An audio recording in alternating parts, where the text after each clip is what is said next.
Ang tanong ko po ganito. Kasi po, ako mahirap lang. Gusto ko pong mag-ipon ng yaman dito sa lupa. Hindi naman ako makaipon dahil mahirap nga lang ako. Tricycle driver nga lang ako po ngayon, ang gusto ko pong mangyari, sa langit na lang ako mag-ipon ng kayamanan. At yun po, tatanong ko po sa inyo kung paano ko po yun gagawin para yun po yung aking makamtan. At kung sakali pong ako makaipon ng yaman naman sa langit, yun po ba yung aking pakikinabangan? Yun po. Mga kapatid, sabi mo hindi ka makaipon dito sa lupa ng kayamanan dahil mahirap ka lang, tricycle driver, sabi mo. Hindi ka makaipon-ipon dahil bawat kitain, alam mo naman sa ating bansa, pataas ng pataas. Ganito ang masasabi ko sa'yo. Kung mag-iipon ka naman ng kayamanan sa langit, dito rin sa lupa iniipon yun Baka akala mo, giintayin mo sa langit bago ka pa pag nakarating ka na ron, saka ka mag-iipon ng kayamanan sa langit. Hindi.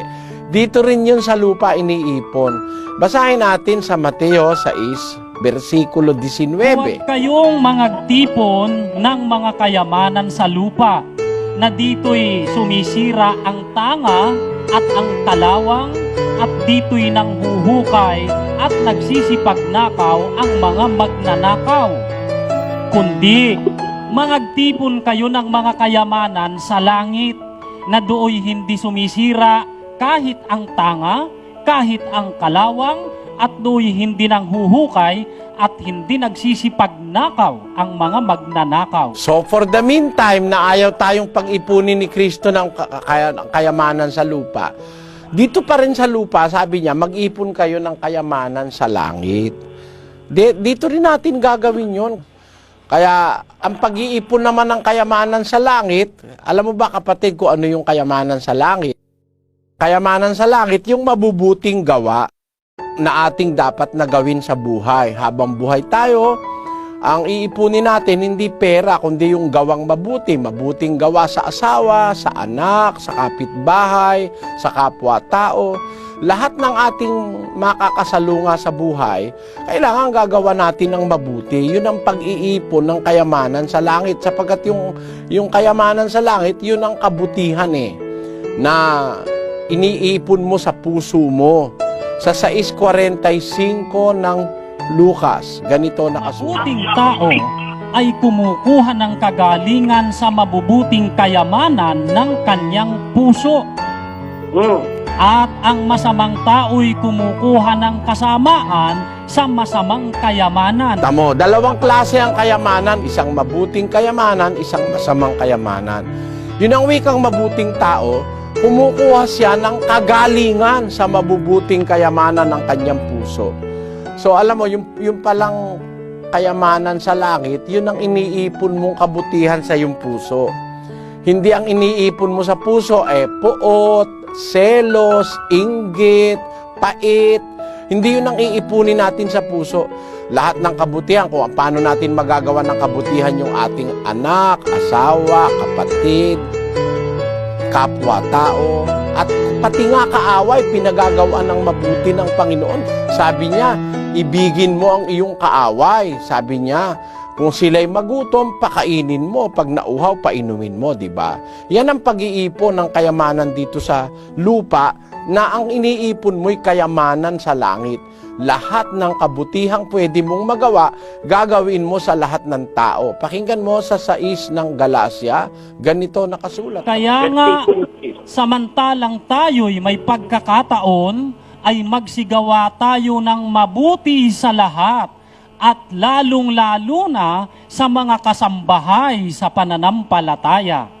Ngayon, sabi, samantalang tayo may pagkakataon, as we have therefore opportunity, let us do good unto all men, especially unto them who are at the household of faith.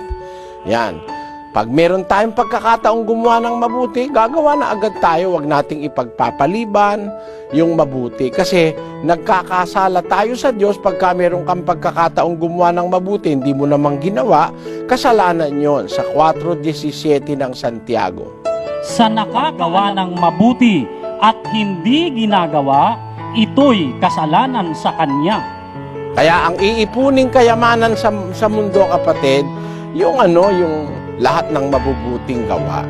Alam mo, nasa pasyon din yan eh. Hanggang buhay ka pa, ikaw ay magsamantala, magtipon at maghanda ka ng mga gawang maganda, nang may datnin kang ginhawa. Ayun, kaya magtitipon ka na ng gawang maganda nang may datnin kang ginhawa. Sabi pa dun sa isang bahagi ng pasyon, kaya nga ang tao pala kailangan ng mamunga, mga gawang magaganda, kung dili ay mapapara sa sinumpa niyang higera, ang katulad at kabagay ng taong makasalanan, na kung walang kabanalan, ang dahon may malalabay ay wala ring pakinabang, sapagkat ang tao pala